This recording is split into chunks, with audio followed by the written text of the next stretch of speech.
ମୋ ପାଇଁ ଚାଖି ମତେ ଛାଡ଼ି ବାରିକ ରାଜ୍ୟକୁ ଚାଲି ଯାଇଛି। ସେଇ ଦିନଠାରୁ ଜମାରୁ ମନଟା ଭଲ ଲାଗୁନି। ସତରେ ଜମାରୁ ମନଟା ଭଲ ଲାଗୁନି। ଏ କ'ଣ କରିବା ଦୁନିଆଟା ପୁରା ସେଇଆ। ଏ ଦୁନିଆ ଗୋଟାଏ କୁରୁକ୍ଷେତ୍ର। ମଣିଷ ଜଣେ ଯୋଦ୍ଧା ସମୟ କରିଥାଏ ଯୁଦ୍ଧ। ଆଉ ଯୁଦ୍ଧରେ ଥାଏ ଜୟ ଆଉ ପରାଜୟ। କେତେବେଳେ ଜୟ ପୁଣି କେତେବେଳେ ପରାଜୟ। ହେଲେ ମୁଁ ଜଣେ ପରାଜିତ ଯୋଦ୍ଧା। ମୁଁ ଜଣେ ପରାଜିତ ଯୋଦ୍ଧା। ତଥାପି ମୋ ଦେହରେ ପ୍ରବାହିତ ହେଉଛି ଯୁଦ୍ଧମ ଦେଇ ଡାକରା ରକ୍ତ। ଓ ବନାଗ୍ନେ ବାପା ବନକୁ ମାଗ୍ନେ ଓ ନା ହେଉଛି ବନାଗ୍ନେ।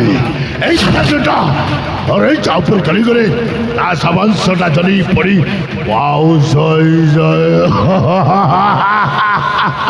ও ভাই কে যাইছে গুপ্তচর এই বাড়ি রাজ্যକୁ କିଛି ନା କିଛି ଗୋଟେ ଶୁଭ ସମ୍ବାଦ ନିଶ୍ଚୟ ମୋ ପାଖକୁ ଫେରିବ।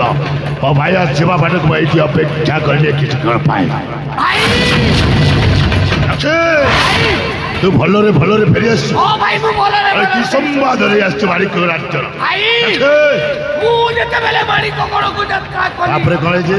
ସେଇଠି ଯାହା କ'ଣ ଦେଖିଲୁ? ରାଜା ଦେବଦତ୍ତ ଆଉ ରାଜ୍ୟର ଜଣେ ପ୍ରଜା ମିଶି କ'ଣ କରୁଛନ୍ତି? ତା ବଡ଼ ପକ୍ଷକୁ ରାଜ୍ୟ ଅଭିଷେକ କରିବା ପାଇଁ ନିଷ୍ପତ୍ତି ନେଇଛନ୍ତି ଭାଇ।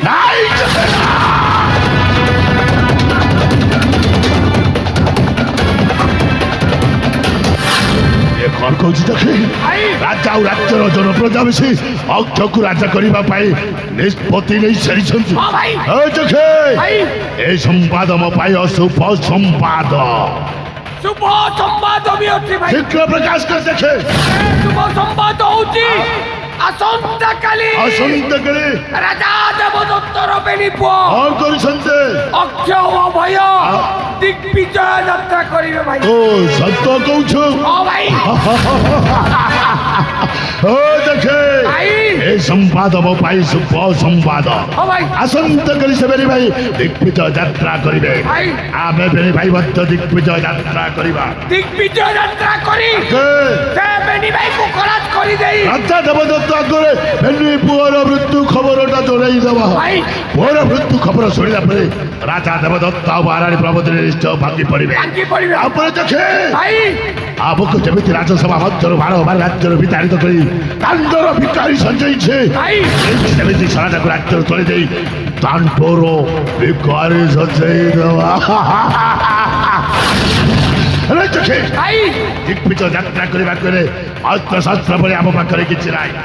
ଏସବୁ ଆସିବ କୋଉଠୁ? ମୁଁ ଯେତେବେଳେ ଆପଣଙ୍କ ସାଥିରେ ଅଛି ଜମା ଚିନ୍ତା କରନ୍ତୁନି। କ'ଣ କହିବାକୁ ଯାଉଛ? ସେଇ ମହାଭାରତର କଥା। କୋଉ କଥା ଦେଖୁ?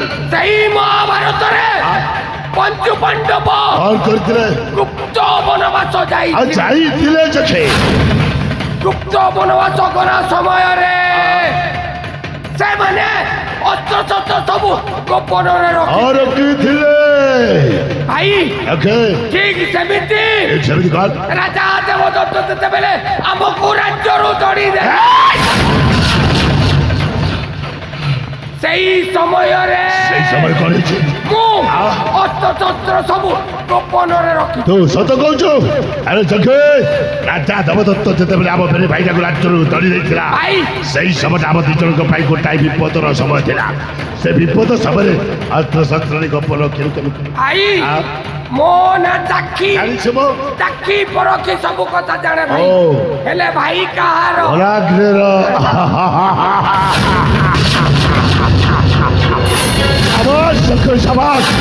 ବିପଦ ସମୟରେ ଅସ୍ତ୍ରଶସ୍ତ୍ରରେ ଗୋପ ରଖିଥିବାରୁ ସବୁଥିଟାକୁ ମାରିବାକୁ ପଡ଼ିବ।